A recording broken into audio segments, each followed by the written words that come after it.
Hello मिथिलावासी सब केना छी। आइ बनते मटर पनीर। हमारा रखल छी मटर। हमार कविता लगल ये मोबाइल में देख के मटर पनीर बना रहल ये। तो देखियो मिथिलावासी फ्राई कविता जे छै आब एकर मिक्सी करत। मिक्सी चल रहल ये। देखियो मसाला की जबरदस्त मसाला बनल हन।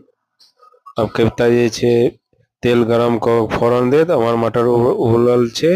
हमर तेल गरम भ गेले डाल देलखिन मसाला। वाह देखियो कलर की फ्लेवर एले हन। वाह हमर पनीर काट के राख लेने छी। कविता कहलखिन जे हम पनीर फ्राई के के बनाएब। तो कविता जे छै पनीर के फ्राई करे छै।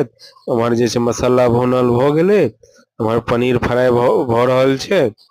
अब देखियो पनीर फ्राई क के कविता जे छै निकाल लेलैथ। और जे छै आब जे छै मटर के कनि धोई क जे छै फेर मसाला में फेर डालत। फेर एकर जे छै बढ़िया से जे छै एकरा फेर भूनत मटर के साथ। देखो भून लेलखिन। भुनला के बाद थोड़ी देर के बाद जे छै ढक के थोड़ी देर के बाद जे छै निकाललखिन। आब कहे छथिन जे एमे जे पनीर डाल दे छियै। तो हम कहलिय कविता डाल दियो पनीर। पनीर डाल देलखिन।